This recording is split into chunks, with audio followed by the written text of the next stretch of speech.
From conception to the age of 2, the first 1,000 days of a human's life is a critical point in growth and development.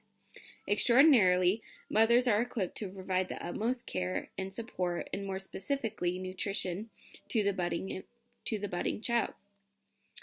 Now, this is a subject that can get pretty touchy when we talk about opinions here and when we get personal stories in the mix, so I'm going to do my best just to provide you with facts here. First off, I want to talk about what is human breast milk composed of. This was an article that I found in the U.S. National Library of Medicine. It's actually a journal.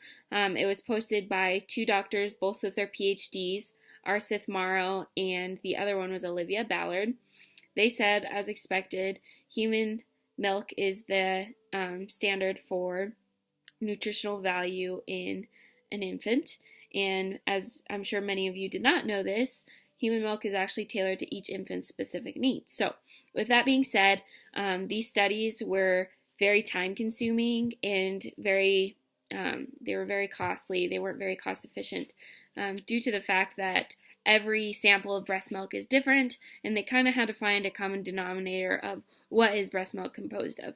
So these studies were conducted over 24-hour period increments, and samples were taken from the mother, and then they were tested to see what was in the breast milk. So we first off know that there are many macronutrients, which is what we live off of, basically what we need to survive. Everything that we gather from food is considered a macronutrient. So in breast milk, we know that there are proteins, there are fats, and we also know that there is lactose, which is a form of carbohydrate or a simple sugar. We also know that there's over 600 species of probiotics in breast milk.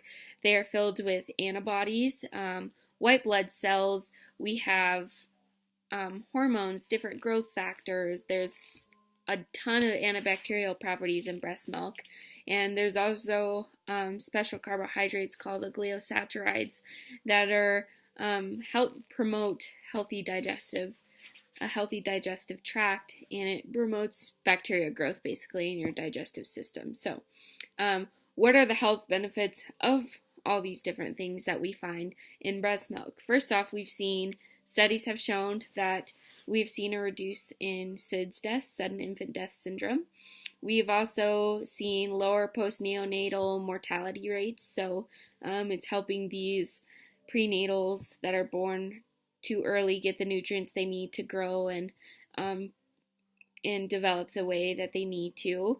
We've also seen a decreased risk in food allergies, asthma, and eczema. We've also seen that children who were breastfed have increased cognitive development. They have tested higher on different exams, and they're overall just, I wouldn't say smarter, but their development is just a little more fast-paced and things like that. So we've also seen an improvement in dental health. Breast milk is natural, so the way that they suck is different from a bottle. It's helping with their teeth and that kind of thing. We've also seen a major reduction in the risk for diabetes, both type 1 diabetes and type 2 diabetes. So these are pretty significant improvements for children that are breastfed. But besides children, what can breast milk do, let's say, for the mother? So it not only helps out with the child, it can actually help out with the mother. So first off, when a child is born nowadays, many hospitals want to introduce breastfeeding very early. They want to start out that bond, so they do what's called skin to skin.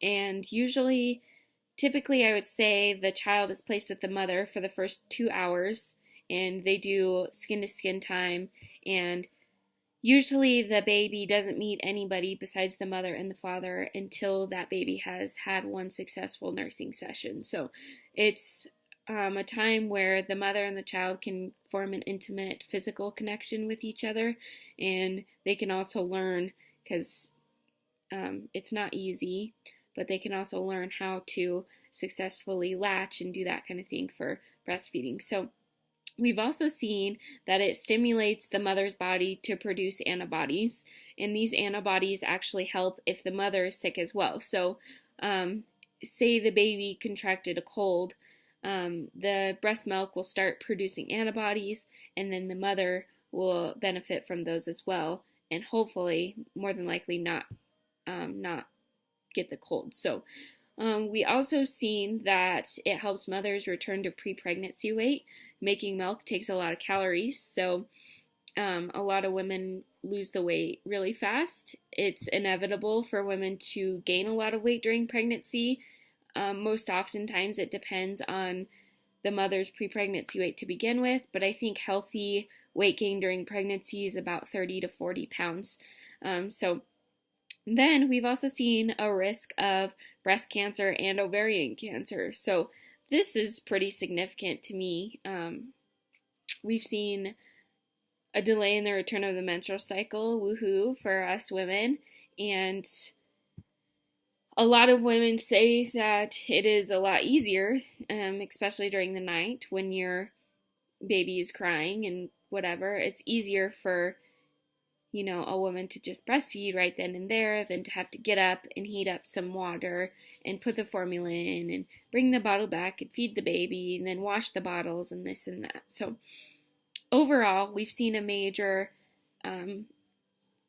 we see major benefits in breastfeeding as a whole for both the mother and the child.